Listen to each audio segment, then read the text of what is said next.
So the second session now, firstly, is regarding the investment properties.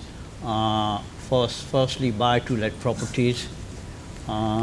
Agenda is investment in properties, auction properties, HMOs, and equity release.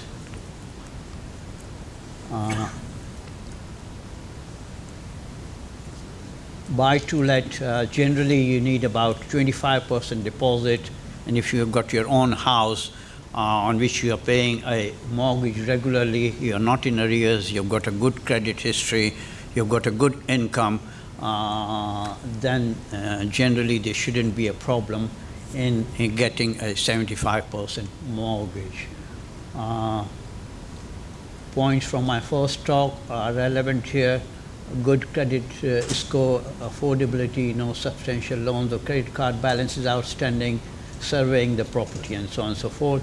Lender will still look at income to reduce their risk. Obviously, the mortgage repayments generally will be covered by the rental of the property you have bought. You're letting out the property, you're getting monthly rental, and that rental will cover your mortgage monthly repayments. But the lender will look at how much your income is, because your buy-to-let property will have void periods. It will not be let out, generally speaking, for a 12 continuous months, and the tenant might fall in arrears as well.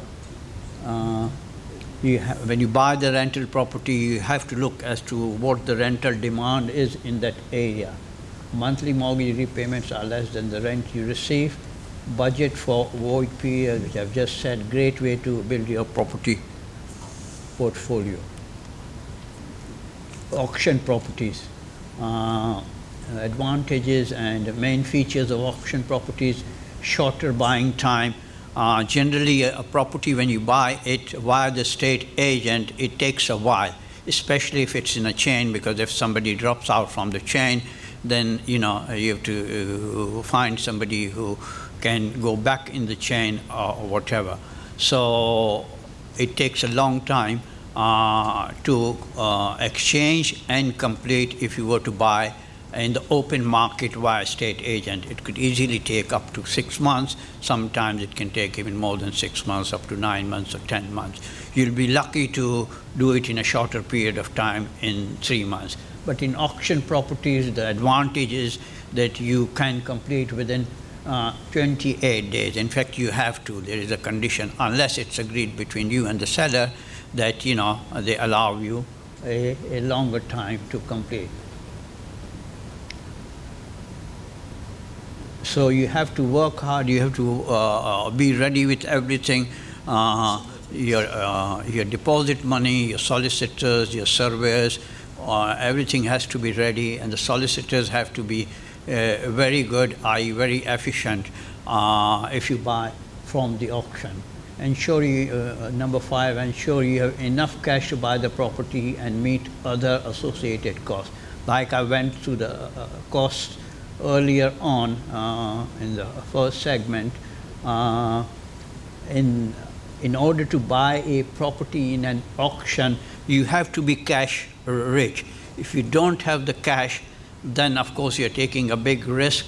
If you have a deposit and if you don't have enough cash to complete, you will then have to go for a bridging loan, which is very expensive. And there is a chance as well that you might not be able to complete your financial commitments which you have to by the completion date, i.e. The balance of the money after the contracts have been exchanged in an auction. So your finances should be ready. Property survey, or at least checked by a builder. Again, because of the shortage of time, you might not find a surveyor who could survey the property which you bought in an auction.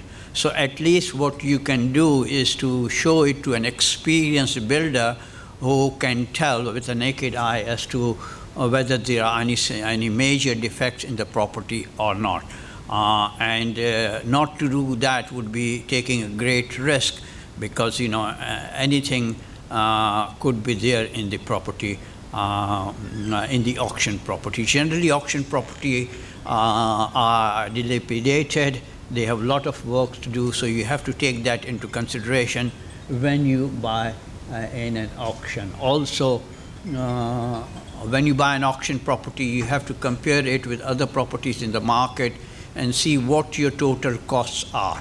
Auction properties generally should be cheaper than the property in the open market, but because it has a lot of work to do, you have to add the cost of all that work to the cost you have paid in the auction to come to a total cost plus any stamp duty if applicable and all the associated costs which we went through earlier on.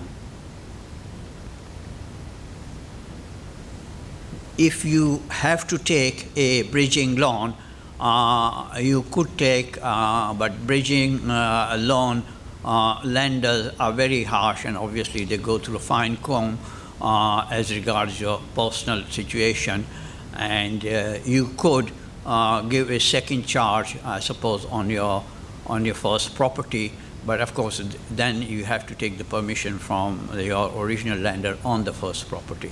So it can be useful at times, but it's a complicated thing and it needs a thorough study. But sometimes you can be lucky in an auction. HMOs are properties where you let out individual rooms to the tenants, but you generally have to have a license for an HMO, and the conditions laid for an HMO by the council, they are all different depending on the council. It could be Birmingham Council, it could be Walsall, it could be Leicester, whatever. So in this case, you can buy it from an auction as well, and a property, you can then convert it in a house with multiple occupations, but it has to be as per the requirement of the council. And you have, number 4, you have to obtain a license to run an HMO. Once you have let out individual rooms, the big disadvantage is that you are responsible for all the utilities, and that's why it's one of the major expense in an HMO. Instead of that, if you have flats, then you could let the tenants be responsible for all the utilities themselves, so that major expenditure of yours will be reduced. Also, maintenance is important. Either you'll have to pay to a management company for maintenance of the property of the HMO, unless you yourself are a builder and unless you have time to manage the property. Equity release, there was a question on equity release as well earlier on, which I will answer in the question and answer sessions. Equity release generally is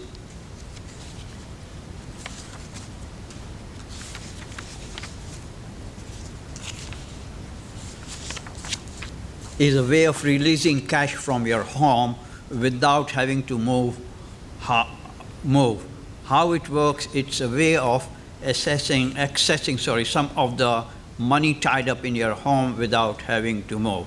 What does this mean? That if a property is without a mortgage, you have 100% equity in a property. Say property's value is £200,000. You've paid your mortgage. You've come to a sort of a retirement age or whatever, and there's no mortgage outstanding. Then if you need money for any reason, for, say, for example, the marriage of your children, for going on a holiday, or for starting a business, you can release some equity out of that house because there is no mortgage on it. The main type of equity release is called a lifetime mortgage, which is most common. Like a traditional mortgage, it's simply a loan on the property, and it's secured against the property. But the main difference is you do not have to pay the monthly mortgage on this loan. You get a loan, and that loan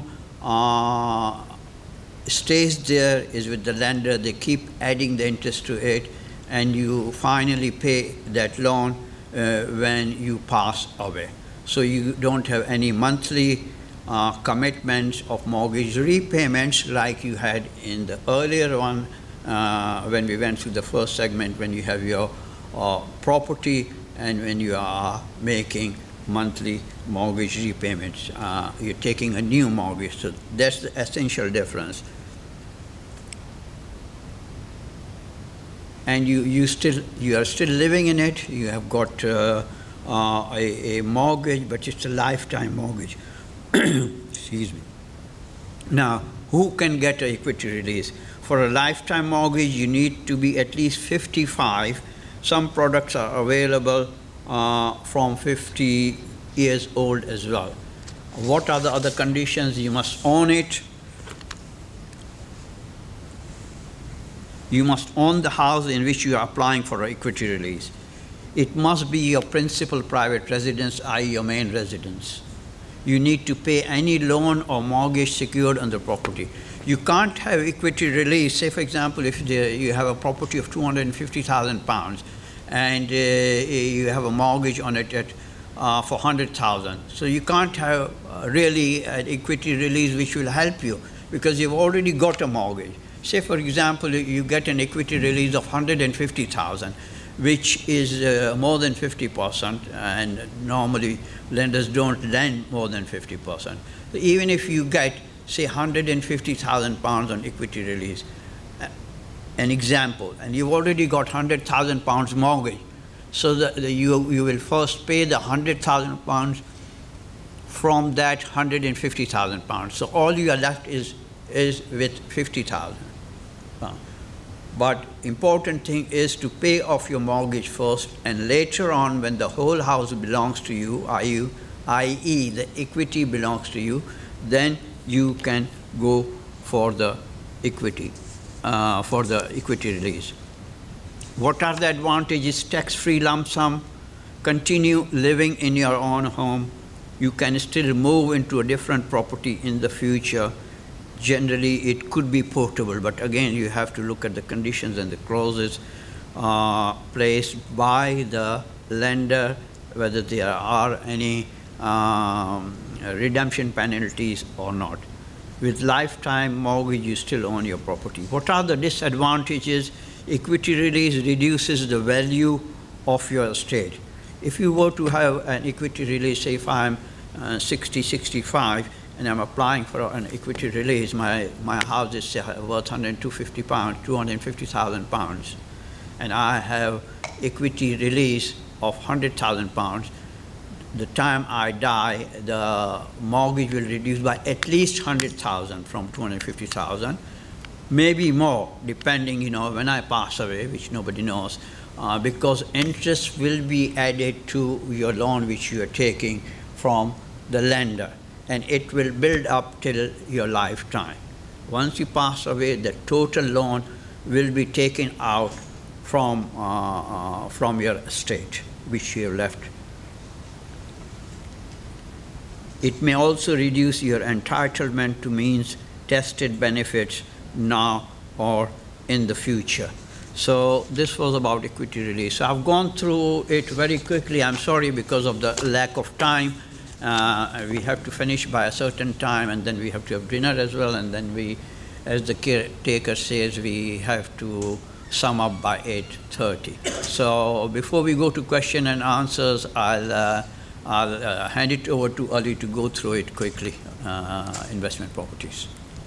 Thank you, Mr. So from my perspective, again, one thing the disclaimer is the same as it was before. Buying property or investing in property, there's a lot of jargon involved as well. So hopefully today we will sort of dismiss some of this jargon and help you understand that a little bit better as well. The journey for buy-to-let property is the same as it was for first advice. There's no difference in the mortgage process. It's exactly the same as well. Again, the same 4 Ps, relevant to the client, property, people, purpose, and products. So the question is first, have you got a strategy? Right? So there's so many strategies out there, right? You need to know what your strategy is. And the 6 factors that you need to think about that can help you with the strategy. What is your deposit? What's the capital you have to invest in the property? Are you going to do it as an individual, or are you going to set up a limited company to do it? Your experience, your knowledge, Are you going to do it alone? Are you going to do it as a joint venture? Are you going to have a partnership going on with somebody? What is the time you want to spend investing in property? And also, what is your risk tolerance as well? And then, what is it that you're actually after? Are you after cash flow? Are you after appreciation in the property? What is it that you're looking to do? And all of that will make up your strategy at the end of the day. So there's so many different strategies. You've got the basics, your normal buy-to-lets, your HMOs, the multi-unit flat blocks, which are those where you buy a block of flats, or you do holiday-lets, service accommodation, Airbnbs, all those kind of things as well. Those are your basics. You've also got the rent guarantees as well. So there are people out there who will, when you buy the property, you own an investment property, they will take it off your hands as well, and they will pay you guaranteed monthly rent, lower than the market value, but then they take ownership and the management of the property, and they put the tenants in, they do everything as well. So that's called the rent-to-rent, the rent guarantees. And then the more complex stuff, so your commercials, your flips, your developments, your leases, your title splits, etc. Land, buy a piece of land split into different leases and titles as well. There's so many different, but these are the more complex ones. So you need to have at least experience of doing the basics before you can go into doing more complex stuff as well. So the first key question is, do I buy a property in my own name, or do I buy a property in a limited company? So there are many different advantages and disadvantages depending on what you want to do as well. If you buy a property in your own name, your rental income comes into your personal account, and that's then associated with all the other income you have, and your taxes then depend on basically all of that. If you buy a property through a limited company, then essentially that's a separate entity to you. So you're paying corporate tax on your company, on any profits you make, and then your personal is separate as well. And then you can go between the two. Essentially, there are a few factors to consider. So your stamp duty needs to be considered, the income you're going to receive, what's your tax status, are you 20% taxpayer, 40%, 45% taxpayer, the expenses that you're going to incur doing this as well, the mortgage that you're going to get essentially as well, your liability and your guarantee. Even if you own a property in a company, the lender is still going to want you to take a personal guarantee against it. So they want to pierce the veil of the corporate. Because you're a separate entity, they still want to come after you if the company cannot pay the mortgage. So they will be asking you for personal guarantees as part of the process as well. So, what are the basics? You need to have a 25% deposit. That was already established. So, minimum is 25%. You need to have a mortgage experience. What do we mean by this? So you already either need to have a residential property that you own, and you've got a mortgage on that as well, so you've got experience and you're showing the lender that you've been able to do this for at least 6 to 12 months as well. The rental income, what type of what sort of rental income you're going to get, that's all going to be part of the calculations that can be used. And portfolio, are you looking to buy 1 or 2? Are you looking to expand and build a full property portfolio, 5, 6, 10 properties? What is it that you're looking to do? And that will also help you to determine whether you do as an individual or through a company as well. The 4-stage process that we went through earlier is exactly the same in terms of getting a decision principle, going through the whole fact find, etc. So I'm not going to go through that in much detail. So at the end of the day, it's a numbers game. You're investing because you want a return on your investment at the end of the day, right? So you want to make sure that what you're doing, you're going to make money instead of lose money.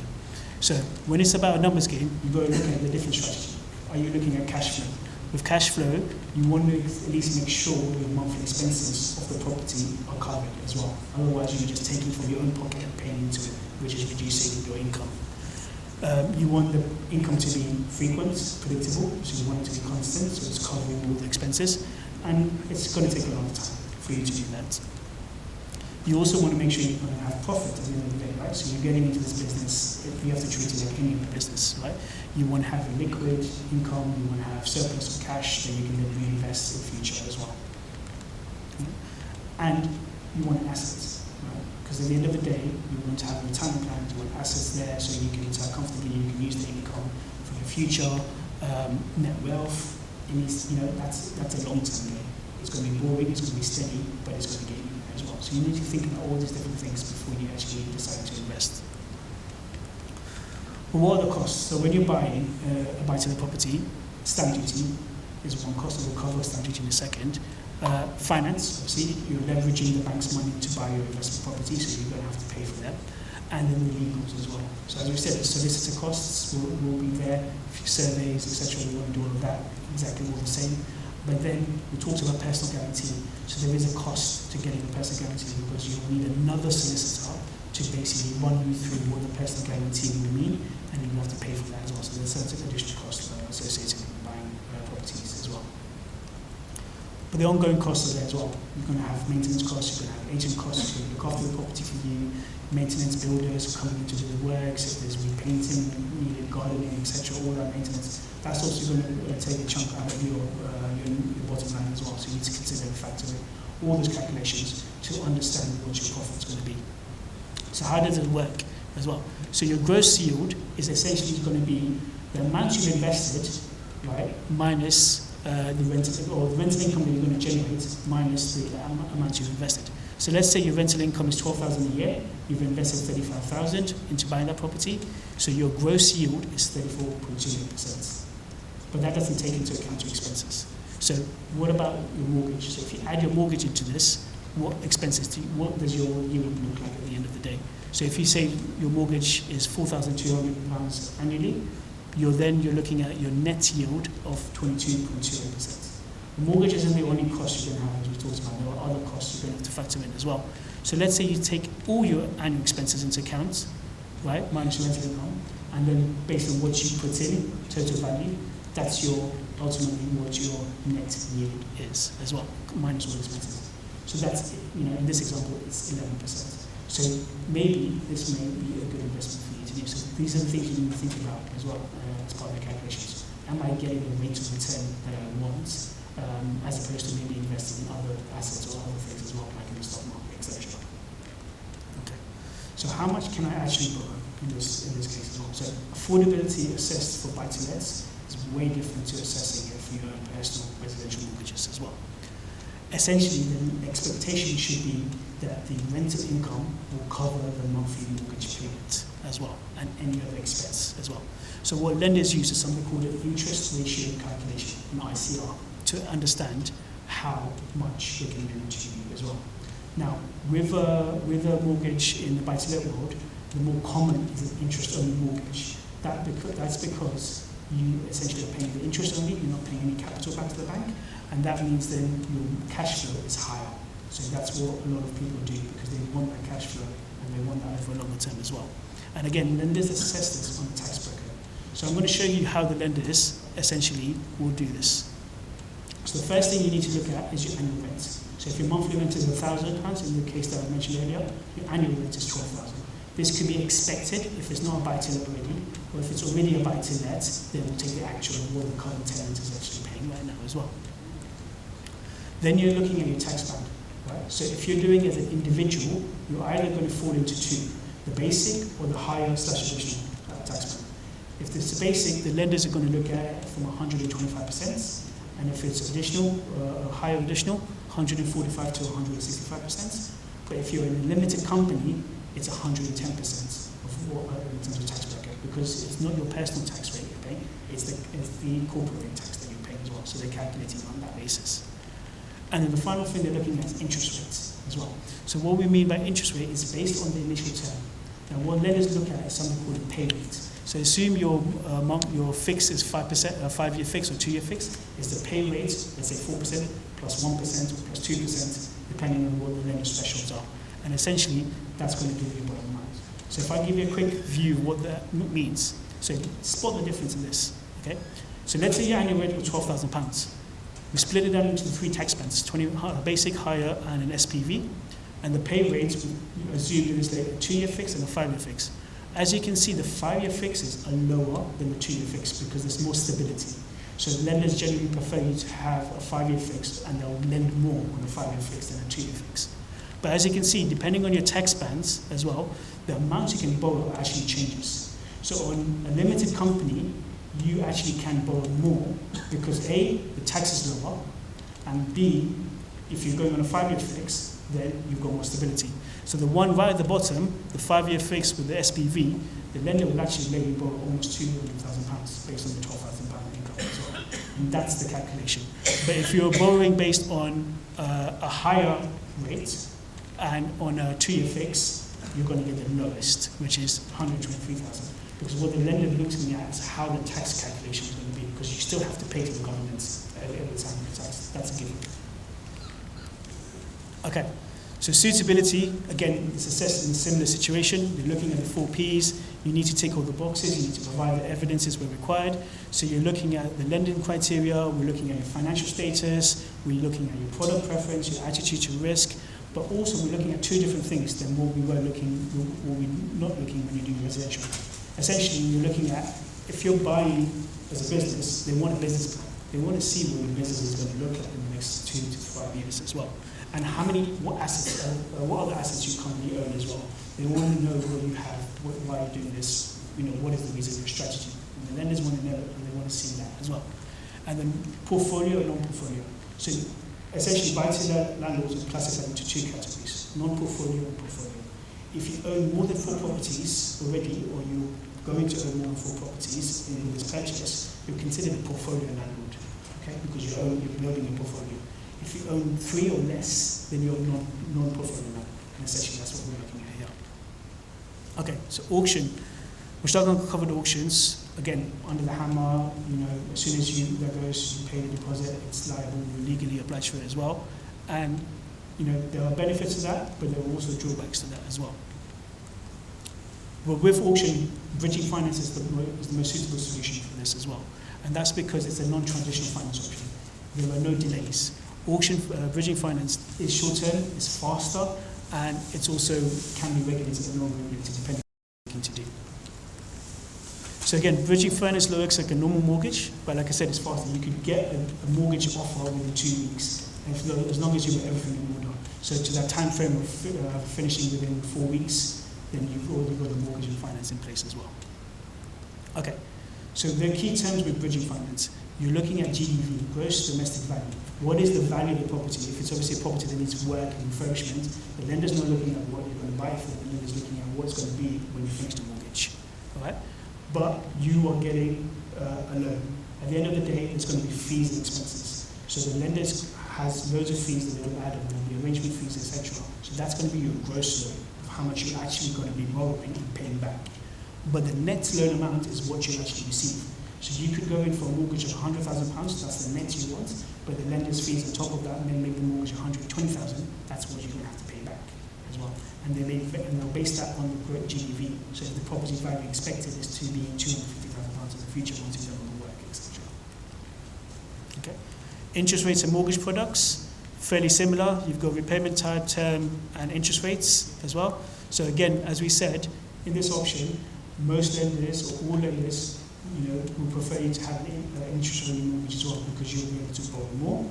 With a capital repayment, it is still doable, you can still get it, but again, there may be reduced amounts you can actually borrow because the monthly payments will be higher.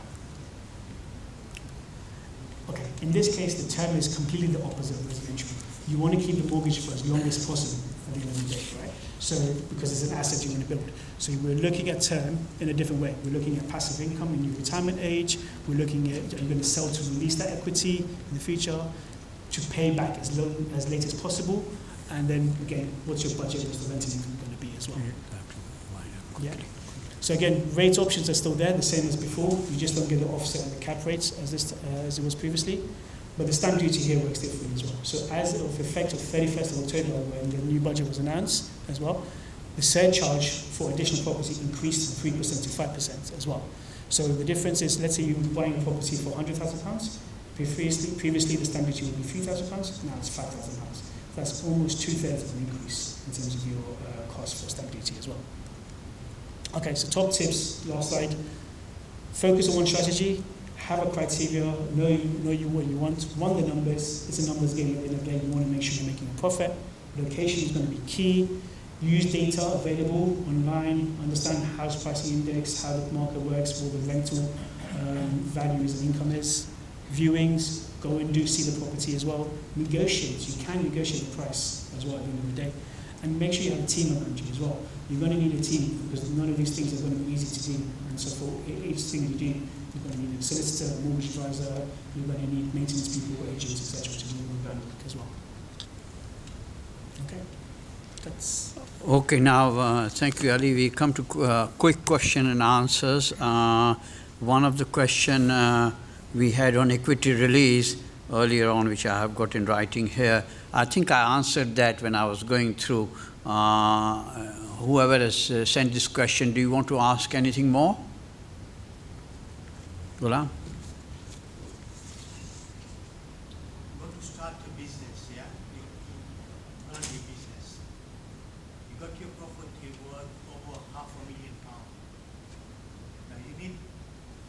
Cash flow to buy a property from the auction. You are registering the company as a property developer. So that cash flow, how much cash flow can you get? How much equity can you release from $750,000 for property which is already been paid for? And there's no mortgage in it.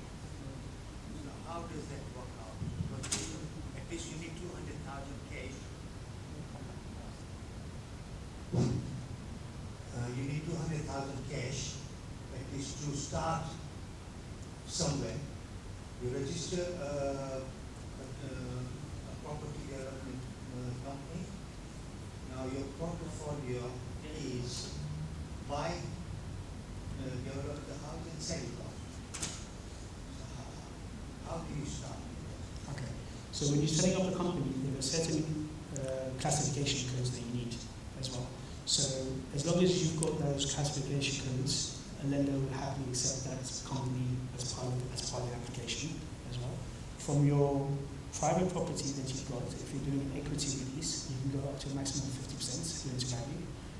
So if it's you said three quarters of a million, right? 750. So half of that, 325,000, you can potentially release up to as well. Then we'll be looking at other factors as part of that process, but that's sort of the maximum. And then what you do is you take that and you can put that money into the company for the company to use that. So that will be your loan, director's loan to the company as well. And essentially that's then what you can use to go buy your other properties and do your developments and your BRR strategy, especially. Now the 325,000 pounds which you've taken is equity release, right?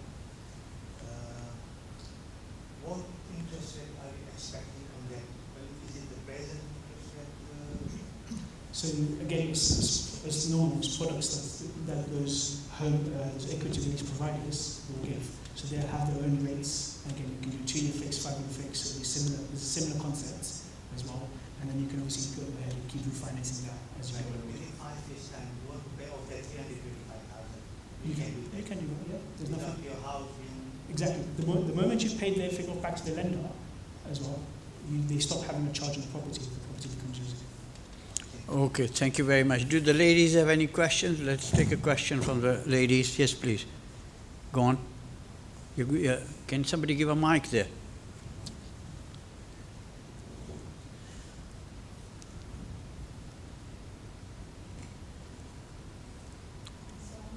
Walaikum salam.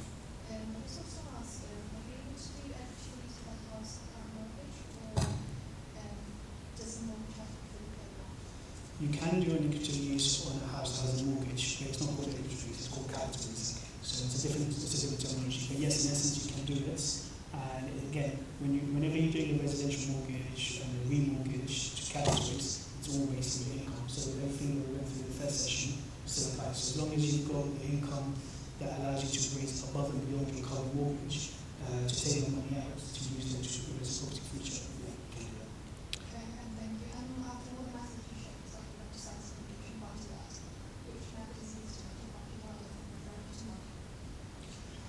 In terms of your strategy, yeah.